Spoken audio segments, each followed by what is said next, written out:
খ্রিস্টপূর্ব 1000 বছর আগের কথা। তৎকালীন মাদায়েন ছিল ব্যবসা বাণিজ্যের উর্বর জায়গা। এর অধিবাসীরা ব্যবসায় বেশ সমৃদ্ধ এনেছিল, কিন্তু তারা ব্যবসায় জালিয়াতি করত, ওজনে কম দিত, মানুষের হক নষ্ট করত, ডাকাতি ও রাহাজানি চালাতো। আল্লাহর সঙ্গে অংশীদার নির্ধারণ সহ নানা পাপাচারে লিপ্ত ছিল তারা। আল্লাহ তাদের কাছে হেদায়েতের আলো দিয়েই শোয়াইব আলাইসাল্লামকে পাঠালেন। তিনি তাদের একাত্মবাদের দাওয়াত দিলেন, পাপ ছাড়তে বললেন। তারা তার কথা শুনল না, বরং বড়াই করল। ফলে আল্লাহর আযাবে তারা ধ্বংস হল। মাদায়েন শহরের অবস্থান ছিল আরবের উপদ্বীপে। পরে মাদায়েনবাসী কওমে শোয়াইব বা শোয়াইবের জাতি নামে পরিচিতি পায়। ইতিহাসে তারা কওমে শোয়াইব নামেই পরিচিত। বর্তমান সিরিয়ার মুয়ান বা মায়ান নামক স্থানে কওমে শোয়াইবের বসবাস ছিল বলে ধারণা করা হয়। ইতিহাসবিদেরা বলেন শোয়াইব আলাইসাল্লাম ছিলেন ইব্রাহিম আলাইসাল্লামের পুত্র। মাদায়েনের বংশধর কেউ কেউ বলেন শোয়াইব আলাইসাল্লাম ছিলেন হজরত সালেহ আলাইসাল্লামের বংশধর। শোয়াইব আলাইসাল্লামের 2 মেয়ে চারণভূমিতে পশু চরাতেন। বাড়ি ফেরার আগে কুয়া থেকে পশুগুলোকে পানি খাওয়াতেন। প্রতিদিনই বাড়ি ফিরতে বেলা হয়ে আসতো তাদের। একদিন বেশ আগে ফিরলেন তারা। বাবা রীতিমতো বিস্মিত। জানলেন এক অপরিচিত যুবক পানি পুল তুলতে তাদের সাহায্য করেছেন। যুবককে বাড়ি নিয়ে যেতে এক মেয়েকে পাঠালেন। যুবক দাওয়াত কবুল করে পথ চললেন।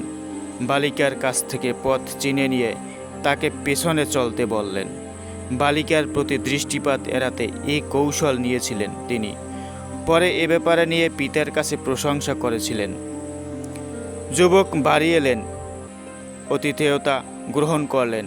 পানাহার শেষে শোয়াইব আলাইসাল্লাম যে প্রস্তাব দিলেন তার জন্য যুবক একেবারেই অপ্রস্তুত ছিলেন। সেই ঘটনা কোরআনে বর্ণনা করা হয়েছে এভাবে। স্ত্রীলোক দুটির একজন বলল, হে পিতা, পারিশ্রমিকের বিনিময়ে তাকে নিযুক্ত করুন।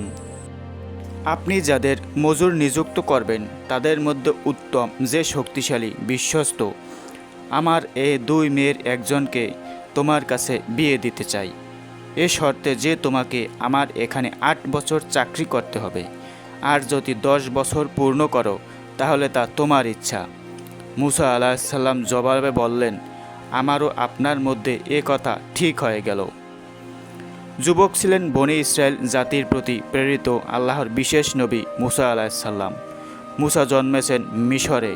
তখন মিশরের ফেরাউন বা বাদশা ছিল কাবুস, দ্বিতীয় রামেসিস হিসেবে লোকে জানে তাকে। মুসা ছিলেন ইসরায়েলি। সে সময় ক্ষমতা হারানোর ভয়ে ফেরাউন বনি ইসরায়েলের পুত্র সন্তানদের হত্যা করত। এর মধ্যে মুসা আলাহিসাল্লামের জন্ম হয়। মা তাকে নদীতে ভাসিয়ে দিয়েছিলেন। আল্লাহর কুদরতে ফেরাউনের ঘরেই বিশেষ যত্নে বেড়ে উঠতে থাকেন মুসা। মুসা তখন যুবক। বাজারে গেলেন কাজে। দেখলেন 2 ব্যক্তি ঝগড়া করছে। একজন ফেরাউনের অনুসারী কিপ্তি, অন্যজন ইসরায়েলি। মুসা মীমাংসা করে দিতে চাইলেন, কিন্তু কিপ্তু আর কথা শুনছিল না। সে বাড়াবাড়ি ও ঔদ্ধত্যপূর্ণ আচরণ করতে লাগল। মুসার আগে কিপ্তির গালে চর বসিয়ে দিলেন। লোকটি মারা পড়ল। বিদ্যুৎ গতিতে মৃত্যুর সংবাদ ছড়িয়ে পড়ল চারদিকে। ফেরাউনের রাজ্যে তার অনুসারীকে হত্যা। রাজ্য থেকে সিদ্ধান্ত এলো মুসাকেও হত্যা করা হোক। মুসাকে খোঁজা শুরু হলো। মুসার এক শুভাকাঙ্ক্ষী তাকে বললেন, আপনি শহর ছেড়ে দেন, মাদায়েন চলে যান। সেখানে এক বুজুর্গ ও সৎ ব্যক্তি আছেন, তার সংস্রবে থাকতে পারবেন। মুসা আলাহিসাল্লাম দীর্ঘ পথ পাড়ি দিয়ে মাদায়েন শহরে পৌঁছলেন। পানি পান করতে একটি কূপের কাছে গেলেন। কূপে তখন মানুষের ঝটলা। শক্তিশালীরা আগেভাগে পশুগুলোকে পানি পান করিয়ে নিচ্ছে। ভিড়ের মধ্যে 2 জন রমণী একপাশে দাঁড়িয়ে আছেন, অপেক্ষা করছেন পুরুষের ভিড় কমে যাওয়ার। মুসা আলাহিসাল্লাম তাদের সঙ্গে যেচে কথা বললেন। তাদের বাবা বৃদ্ধ হওয়ায় তারা পশুকে পানি পান করাতে নিয়ে এসেছেন। মুসা তাদের সাহায্য করলেন, কূপ থেকে পানি তুলে দিলেন।